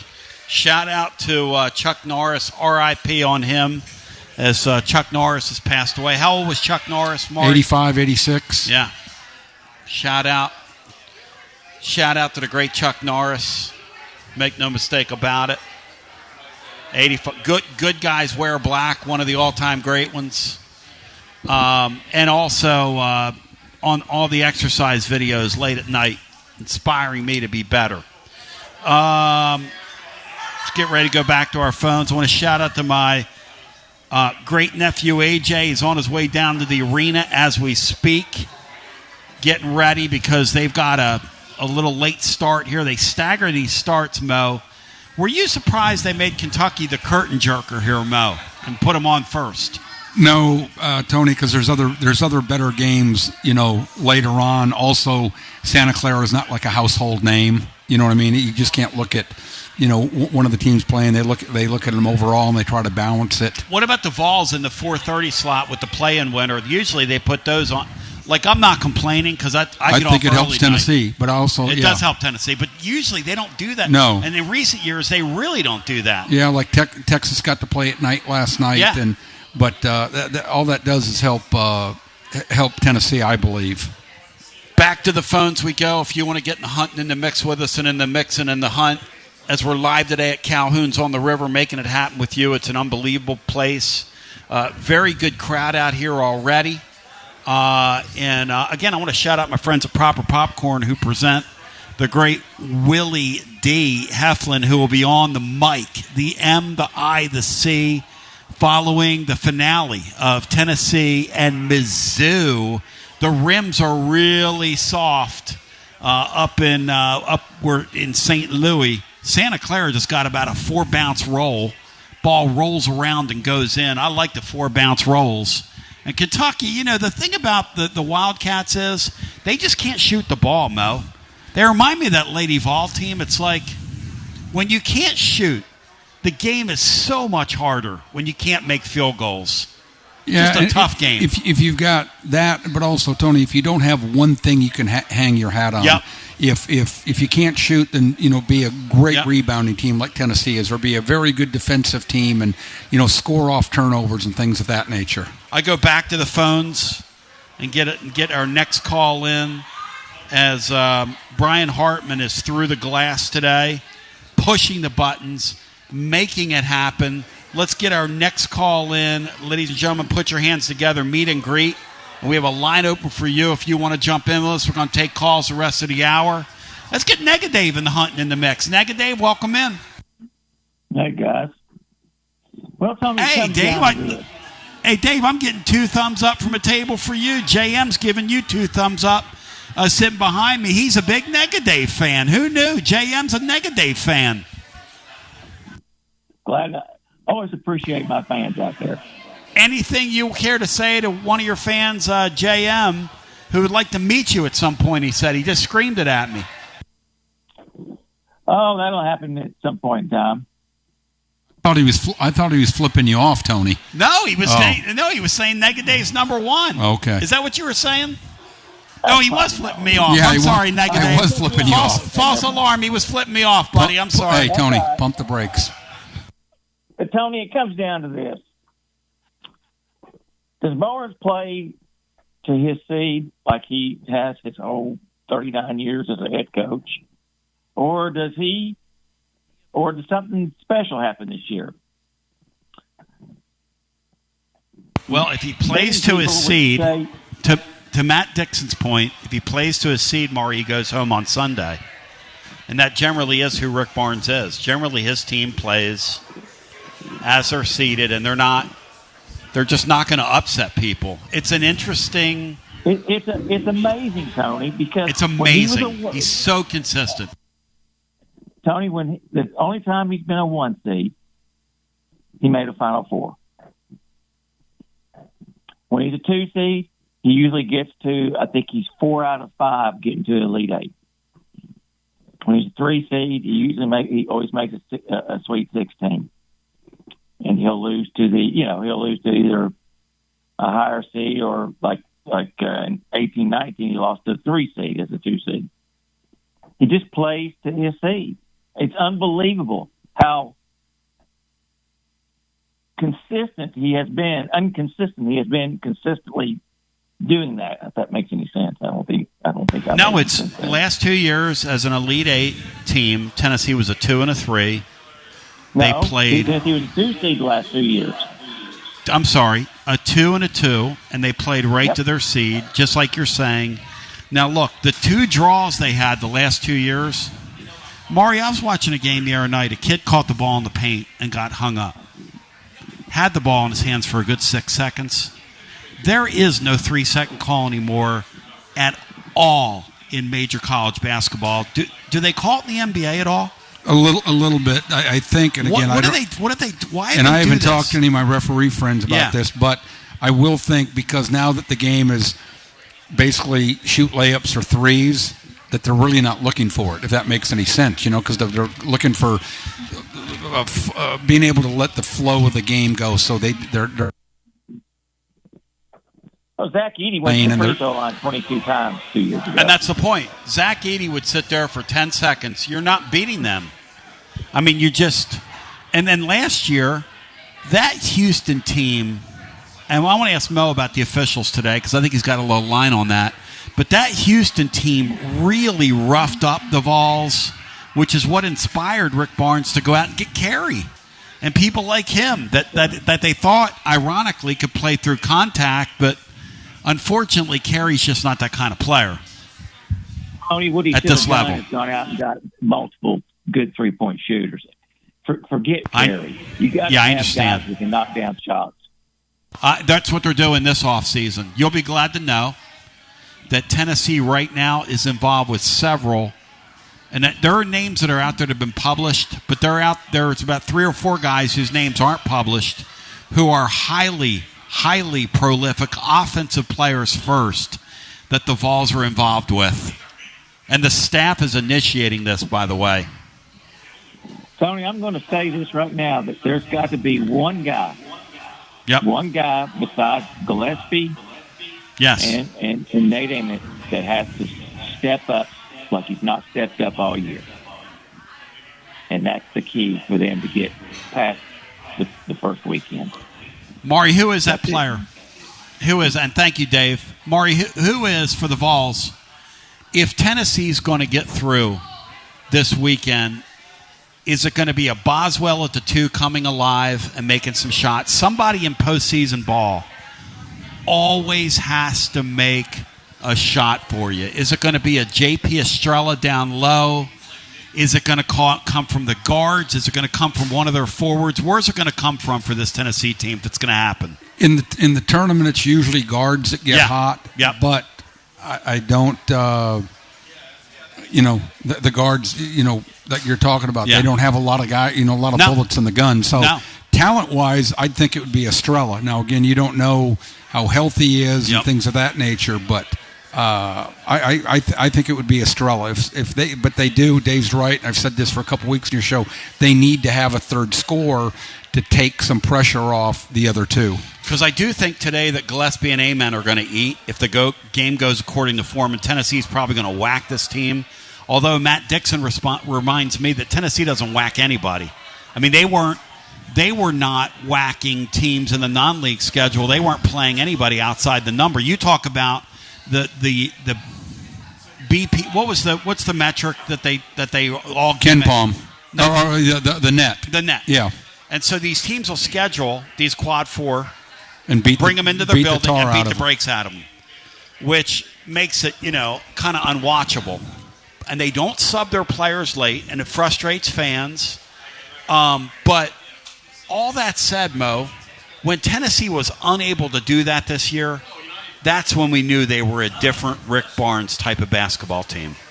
When they were unable to put the Tennessee States of the world, and look, Nolan's great job from Nolan getting those kids there from where they were in December. But when they had a failure to do that, Maury, we knew early on that this was going to be a challenge this year for these guys. Yeah, it's not a perfect team. There's a lot of flaws to it. Yep. Like I said, they don't have a third scorer. They need to do it kind of by committee, but they definitely need to have somebody step up if they want to get to the next weekend. I'm watching this Kentucky game right now. Kentucky's unable to throw it in the ocean. They're down 11-10. Both teams, and Kentucky doesn't rebound the ball. They don't play hard. I mean, I'll tell you what, that's a really tough group to watch. Isn't there a movie or a book or something called Misfit Toys? I mean, they do not. I won't tell you who, but a long time NBA head coach, college head coach, same person. In November, he was at my tournament, and we're talking, and he goes around and he watches, and he goes, they have no chance. And I was with Kermit Davis, the old Miss coach, and he looked at this other guy and he says, Coach, what are you talking about? He goes, they've got all these high-level players and this and that. And he said, they're misfit toys. He said, they don't jive. He goes, I was there for 2 or 3 days of practice. And guess what? He was right. He was right 3 months later. Again, I'm back to this. Just because you spend a lot of money on your roster in basketball doesn't mean it's going to work out for you. In that sport, they have got to come together. Now, they have the lead right now by 1, but I'm telling you right now, this Santa Clara team, I mean, if you get in a snowball fight with them, you better watch out because they're putting rocks in the middle of those things. These guys are throwing up some serious brickage, this Santa Clara club. As Kentucky's up 14-11, Brian Hartman will keep you abreast of the other action. We're staying on with you till 6 o'clock tonight. Maury doesn't know that. We're on. We're going to just stay here and do a watch along and do the show live. I'm lying. I've got about 30 minutes left in me, and then I'm going to give you the best 30 minutes of your life, and that's what he said. As we continue with more on the other side on your Friday, live at Calhoun's on the river. And ladies and gentlemen, this is the greatest spot on planet Earth. It is absolutely gorgeous, beautiful, incredible here. Thank all the folks that have come out today. I love each and every one of you. We will serve you. We will be with you. Even Negadave's cheering section. I even love those guys. As we continue with more right after this. Hey, I'm Alan, and we ship floors on Bristol Highway in Johnson City. Are you tired of walking around on that ratty-looking carpet that you have? Well, today's your lucky day because we have Supercore on sale for $1.79. 58 colors we're liquidating. Supercore is the best waterproof floor with a lifetime warranty. Where are you going to find that anywhere else? Nowhere, let me tell you.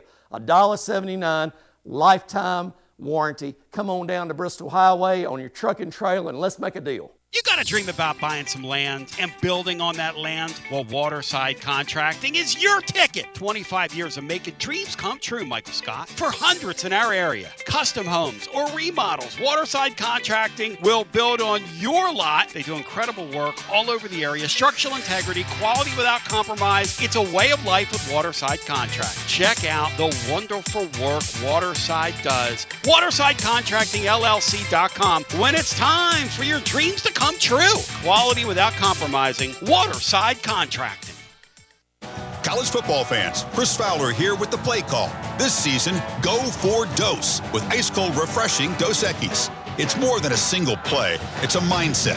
Think of it as a 2-point conversion for real life. Taking the risk, making the bold move. Whenever we get the chance to go big, we take it. On the field and off, always go for Dose with Dos Equis. Enjoy Dos Equis responsibly. Copyright 2024 Dos Equis Lager Especial Beer. Imported by Cervezas Mexicanas, White Plains, New York. Hi, I'm Jim Simpson, owner of Simpson Meats. When's the last time you grilled a really good burger or steak? One your friends still talk about. Our goal at Simpson Meats is to make that happen every time you have a cookout. All of our cuts of meats, steaks, burgers, briskets, and pork are always fresh, flavorful, and sustainably sourced. We are family owned, so we know the importance of knowing how and where your food is raised. We have been putting quality first since 1888. Visit our butcher shop off Lovell Road or online at simpsonmeats.com. Tony Basilio along with the great Mark Griffin. And we're here to talk about our friends at Performance Medicine. And Griff, their slogan, stay educated, stay healthy.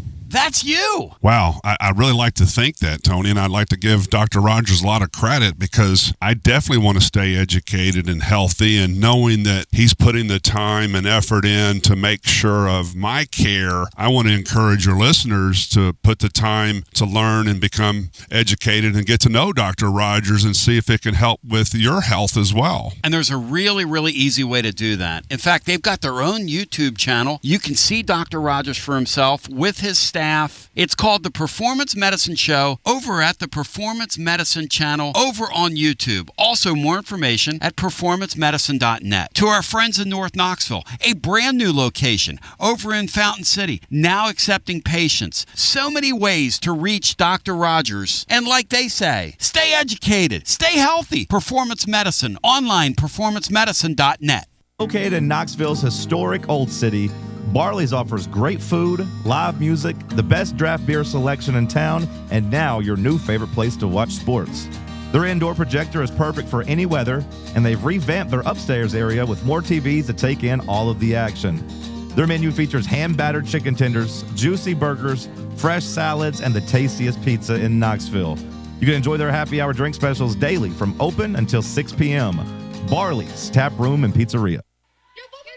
Tony Basilio here, and I got the great Chad Stockton of FC Alliance 2026. Chad, do you believe we've made it? Boys and girls teams start off the new year at big national event showcases.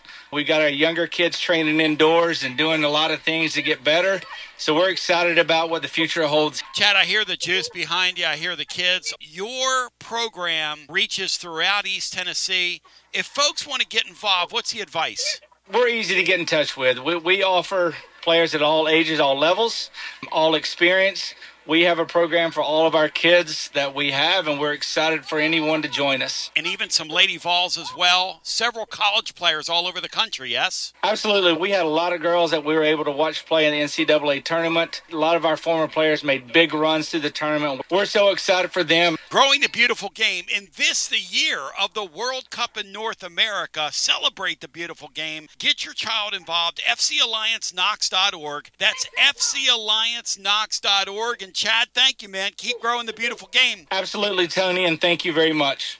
Preparing food for a big gathering can really take it out of you. That's why you need to call Calhoun's and check out their selection of party platters. Whether you're hosting a party for the big game, a reunion, or just an everyday gathering, a Calhoun's party platter is next level. Choose from Calhoun's always excellent chicken tenders, fly with Calhoun's wings, or boneless wings with a variety of dipping sauces, award-winning next-level melt-in-your-mouth barbecue ribs, or delicious spinach artichoke dip, or get one of each. Plus, if you're doing burgers or sandwiches, Calhoun's has lots of side dishes like spinach Maria, baked cinnamon apples, Smoky Mountain baked beans, or creamy coleslaw. Available in pints, quarts, and gallons. And to finish things off, pick up one of Calhoun's great desserts to go, including homemade cheesecake or key lime pie. Calhoun's, simply your go-to party headquarters. With 9 locations all over East Tennessee, you can order online and just pick it up. Calhoun's, one of the Copper Cellar family of restaurants, along with Chesapeake's, Copper Cellar, Corner 16, Cherokee Grill, and Smoky Mountain Brewery. Eat local, eat good. From the sunrise over the Smokies to the Saturday cheers at Neyland Stadium, Knoxville isn't just where we live, it's home. But let's be honest, finding your perfect spot in a hot market can feel like a full-time job. Whether you're looking for a Craftsman in 4th and Gill, a family home in Farragut, or a view in South Knox, the market moves fast. You need more than a listing. You need an edge. And that's where I come in, Jennifer Morris with Keller Williams Realty. And I specialize in helping Knoxville buyers win. I don't just find houses, I find the right fit for your budget and your lifestyle. Ready to unlock your front door? Visit nextmovesmokymountains.com or call me at 865-694-5904. That's nextmovesmokymountains.com. And as always, go Vols. Like our 2026 football Vols, score a T3TD every time with T3 Vodka, Tennessee's premium vodka, handcrafted with passion, precision, and a whole lot of pride. Right here, handcrafted in the majesty of the foothills of the Great Smoky Mountains. Quality around here isn't just a promise, it's a way of life. And T3's filtered 10 times, 80 proof of vodka delivering a smoothness unmatched. This dedication to excellence has earned T3 Vodka prestigious accolades, like a 5-time gold medal award-winning vodka and your SIPS Consumer Choice Award medal winner as well. Whether you're sipping it neat, on the rocks, mixing your favorite cocktail, T3 Vodka, your choice for a premium award-winning experience. Be like Maury Hanks. Score a T3 TD. Ask for T3 Vodka by name at restaurants and wine and liquor stores today. Drink it neat, drink it right, and score a T3 TD all 2026 long. Tennessee's Premium Vodka, T3, Tennessee's Premium Vodka, distributed by Empire Distributors of Tennessee. All right. So we've got young Laurel in the house today. How old is Laurel? She's going to turn 3. She's going to be my youngest singer of Rocky Top ever. Maury, do you think this... Come on up here, Laurel. You little sweetie, you. Come on up here. Laurel, do you like ice cream? Yeah. What's your favorite kind of ice cream? Chocolate. All right, chocolate.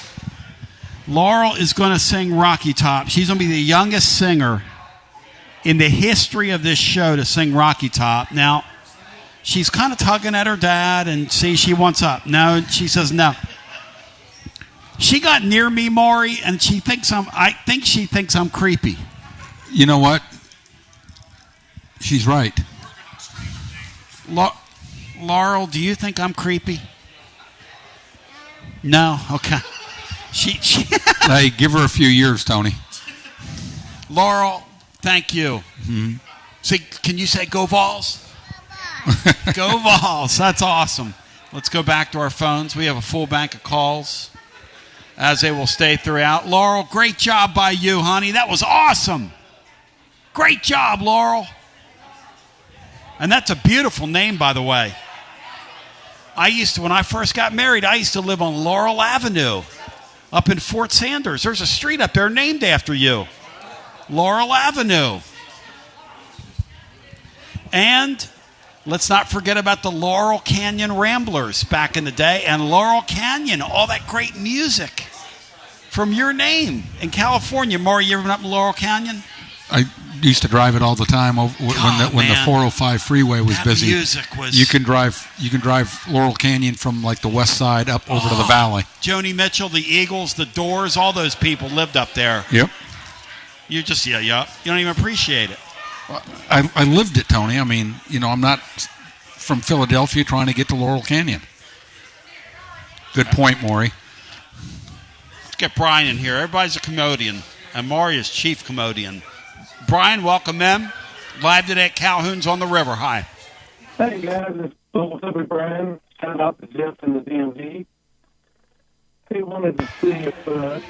Ellie, did you watch any of that championship game in the SEC championship, Ole Miss and Arkansas? Or toward the end, the very end, the last minute or so? No, I didn't. I didn't watch 5 seconds of it. Well, you were lucky Jimmy Dykes was on there, but I watched it on mute. But anyway, at the end, about 27 seconds, 23 seconds, Mississippi, they threw it down kind of in the corner on the right side, and the guy went to drive. He was right on the sideline, and he went to plant his foot, and he planted his foot, about 6 inches out of bounds. So he turned the ball over. And Jimmy Dykes said, they came back and they showed it again, and Jimmy Dykes said, you got to have foot discipline. You got to have foot discipline when you play this game. So now we got Maury. We have eye discipline, foot Jones discipline. has the eye discipline, and Jimmy Dykes has the nail, and now the foot discipline. And some of our friends that can't behave themselves ought to have hand discipline, if you know what I mean. So, Maury, we have different disciplines. Maury, what's your, like on the golf course, what's your discipline that you struggle with the most on the golf course? Oh, Tony, I'm not very good. But one thing I take credit for is I know my limitations. As the great Clint Eastwood said, man must know his limitations. I don't try to hit a lot of shots. I can't. I understand that. It's kind of like you thinking you're a handsome man. So what about okay. I don't try to hit driver off the deck. I'm not aiming at We've got foot pins. Discipline. We've got, what other kind of disciplines are there? I mean, foot discipline is when Butch Jones said eye discipline, Brian, I knew he was a clown. But yeah, that one coach had a shower discipline or hygiene. That was Dooley, I guess. Dooley had shower discipline. That's a really good line. I forgot about shower discipline. Shower discipline's an important thing, though. I mean, you really there are certain things you need to get that to go, right? Yeah. You want to eat? Yeah. Mosai. Yeah. So, Brian, how do you think we play today? Talk to me. What happens? I think I'm not scared of them at all. They're not going to be able to guard us or whatever. The only thing I would be scared is if they, go unconscious from 3 or whatever. But we should be able to pull this out pretty good, I think. So they just don't have the height, and they haven't played anybody like us. So as long as they don't just shoot lights out, I'm feeling very good about this, and I feel pretty good about our draw, really. But you just have to go out and play the games. But I'm also, I guess, with Jimmy and Sammy from Memphis, and with my finger discipline, I'd like to, give Nugget Dave. He's the number one. Dave, you've always been giving Dave credit because he chose Boswell, or said that Boswell will be the number 2 guard this year earlier at the beginning.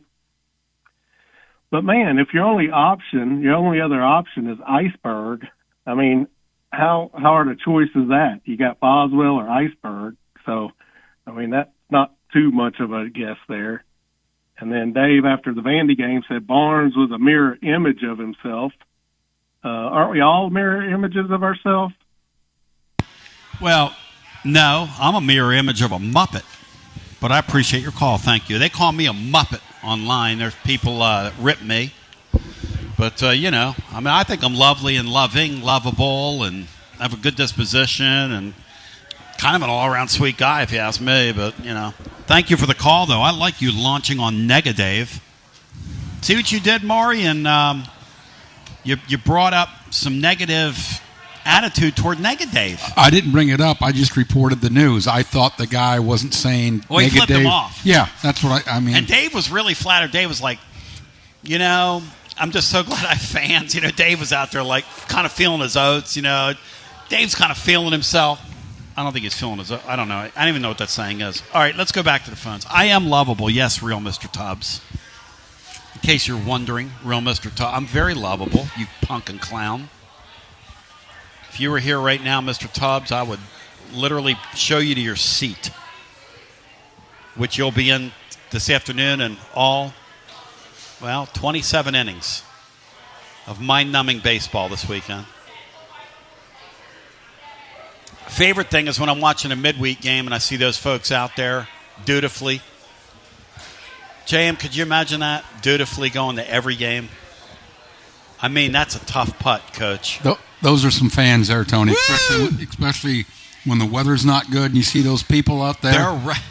They're right there, brother. I'll never forget, before Vitello got here, the Vols were losing 27-4 in a snow squall against, it was early in the year, and it was against Florida. And they were the only 2 people in the stands. One of the more iconic photos in Tennessee football history, right up there with the night the Vols beat the plume of smoke over Neyland Stadium after the Vols beat Alabama a few years back as the Broncos hit a 3-ball. It's 23-21, inside 5.5 to play in the first half. And we go back to the phones, and we get our next call in. And our next call is Zach in the E-Town, one of Mo's favorite post-game callers. Zach, hello. Tony, it is Zach in E-Town. I'm going to try to practice call discipline here. Mo is a next-level co-host. Bino who? Bino who? I have a question for anybody listening. Bino who? Yeah. Who's Bino? Bino who? That guy. I know Mo. Never heard of him. I don't know. I'm not sure about this Bino I've guy. Never heard of, it's a great I've never heard of Bino. I mean, we'll see if one Bino resurfaces, unless he comes back empty with empty pockets and a $1 million reverse mortgage from Las Vegas. I'll tell you this about Bino. I hope he already prepaid for his airplane flight, because he got roughed up yesterday, my brother. I mean, roughed up. I'm sure that happened, but that can be offset. It's a great day. It's the first day of spring. Like you so kindly mentioned, it's my mom's birthday, and the Vols are playing. What I was curious about is our matchup here on Miami. I was watching Miami the other night. One of my points of concern was the young guard they have, Byers. He seems to be very adept at getting those 3 fouls. Like he was, he's one of those lurchers. I guess we call it foul Griffin. Yep.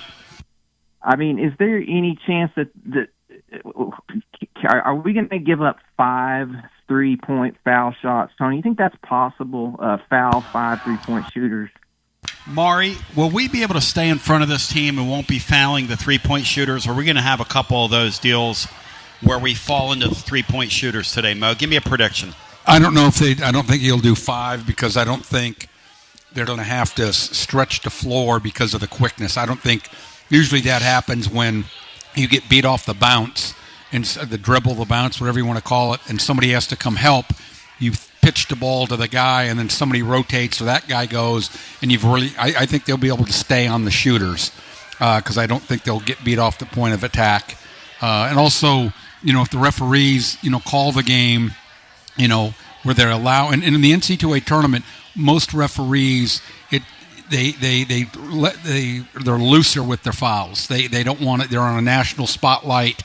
They don't have to answer to one signer, let's say from the SEC or the Big 12 has another one.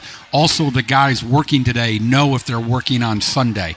The guys that worked yesterday, they know if they're there for one game or they're going to be there for 2 games. And so there's not that pressure of, hey, we've got to call every foul. Well, I hope that proves to be true because today we got to do it. It's got to happen. Boy Billy quotes from Bob Dylan. I'll quote Bob Dylan. Tony, for the Vols, all you can do is do what you must. You do what you must do, and you do it well. I'll do it for you, baby. Honey, baby, can't you tell? Let's go Vols by 20. Peace. Zachy, I love you. Happy birthday to your lovely mother. And Zachy, everything I do it for you. Oh, I'm sorry. That's a really bad Bryan Adams song. Written by Jim Valance. That's a really bad Bryan Adams. That's an unfortunate Bryan Adams song. That and When You Love a Woman. Tony, I must say, cares. The people on your show wish you had as much sports knowledge as you do about radio. Because I was telling some of my guys, why can't you play golf? I said, I'm going to go do this guy's radio show. Does he know what he's talking about? And I said, yeah, for the most part, but he's a song, radio, music aficionado. I said, he's about a 9 there. Sports, maybe about a 4. By the way, speaking of sports, before we go back to the phones, our officials today, Maury, you're not getting this anywhere else. You're getting it right here. Give me the officials for today's game before I belly up to the bar at VIP Play. I want to know what I'm getting myself into here, Mo. I think so. Remember this now. I think. Remember this, ladies and gentlemen, boys and girls. That'll be children of all ages. We think. Bart Lennox, who's a SEC. He's an SEC official. Edwin Young, who is more of a Big Ten official, and being that they're in the same consortium with the MAC, so he would be with a Miami of Ohio guy. And the third guy, which kind of works all over, is Doug Sermons. Now, Doug Sermons is a very good referee. He's done multiple Final Fours, but he is not somebody that you want to play with. If you're a coach, especially an assistant coach, you don't want to bark at him. He'll look at you like you've got 2 heads. You're not going to influence him. No, and he'll get pissed at you. If you're a player, you don't want to talk back to him because. All right, Maury, question for you. Now that we know the official draw, is that a good draw for the Vols, or is that a worrisome crew with what we know of this game? I think it's a good crew for Tennessee because these guys have all, like Bart Lennox, not saying he's going to, help Tennessee. Yeah. But he's used to refereeing their physicality, how they play defense. He's used to refereeing high-level games in the SEC. Doug Sermon's high-level referee. Edwin Young, they grab and they hold in the Big Ten. If it was a West Coast referee where it's more fluid and stuff like that, that may be a different thing. But if these are the guys who I think they are, I think it bodes well for Tennessee. Maury, when the coaches get these assignments, okay, and you hear about them as a scout the day of, whatever, and they hear about them the day of, they don't want that stuff out there for gambling reasons. There's just a lot of reasons they don't want that stuff out there. But when you hear about that stuff, Mo, do you adjust your plan accordingly as a staff? Do they say, hey, these guys today are going to let you grab a little bit? We're going to grab. We're going to get our hands on these guys. What do you do that? Yeah, and also I think they tell them, hey, this guy is not to be played with. You know, some referees you can have banter with, you can talk with. Yeah. Some other guys are, angry all the time. Yeah. And but that is a good that's a good crew I think they have today. My friends at VIP Play want to remind you, as the Vols are a heavy favorite in this game, I'm taking the large orange to slam these guys into the ground and cover the spread. But I'll tell you this, I've been kind of stone cold Steve Austin in this tournament so far. I mean, I've been cold as ice. But I am willing to sacrifice if it means for the Vols get a win. And we all are, but I'm taking Tennessee to cover today. You bet $20 today on the NCAA action. You get $100 in bonus bets instantly. The promo code and the phrase that pays, as the great William Pattison on the way next, is TN Tony. I do want to remind you, they are the place to bet on your March Madness. Make it mad, make it glad, and do it over at VIP Play, where everybody gets treated like a VIP, whether it's the golf action, whether it's tennis, and Sabalenka cutting a promo on the folks in Miami. So I got range here. Whether it's in the NBA, whether it's other NCAA tournament games, where a kid from High Point last night made his only 2-point shot of the year, and it was a game winner in what looked on paper like an upset victory. I'm not sure how much of an upset it was, but you can do it all over at VIP Play, where everybody gets treated like a VIP. And if you have a gambling problem, 800-889-9789, 21 and over, located in the great state of Tennessee to place a bet. 2 reminders for you. 1, as soon as today's game goes final, Mo will be live with me, along with our cast and crew. Matt Diskin will be over at the ball game because we're going to have converging, whatever that is. But Tennessee plays tonight against Missouri, which brings me my second reminder. As long as Tennessee plays, we're on after the game. So we'll be on with you probably Sunday, I would think, barring the unforeseen. Surely we're going to be on Sunday. Second item.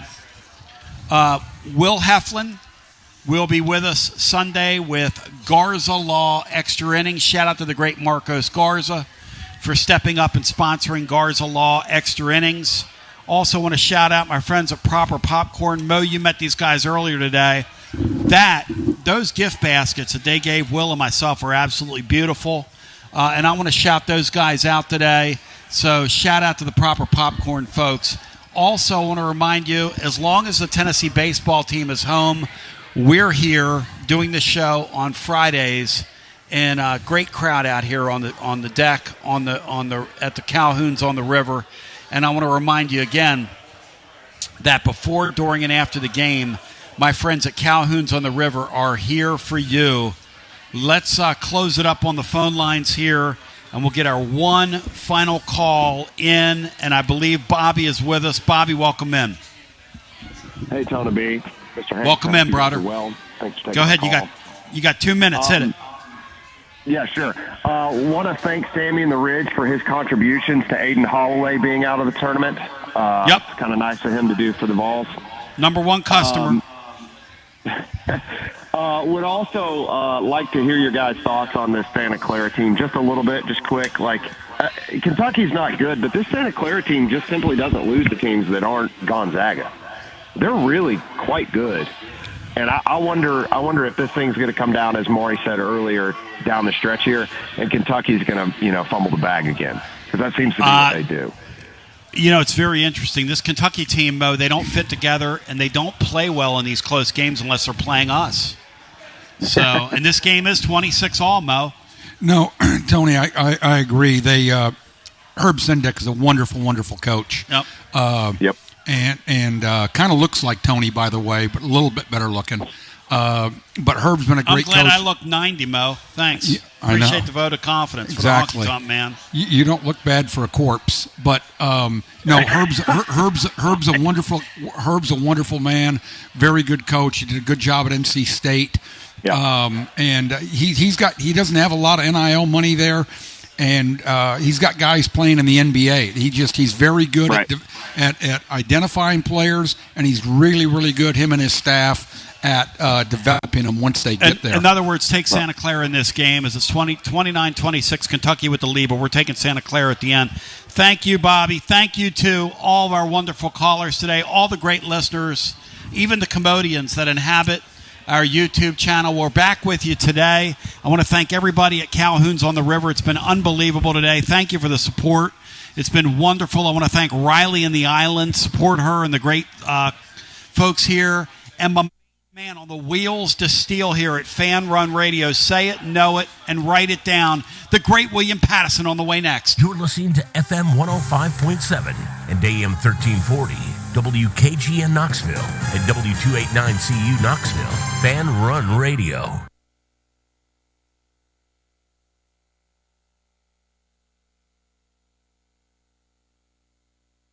Tournament marred and marred.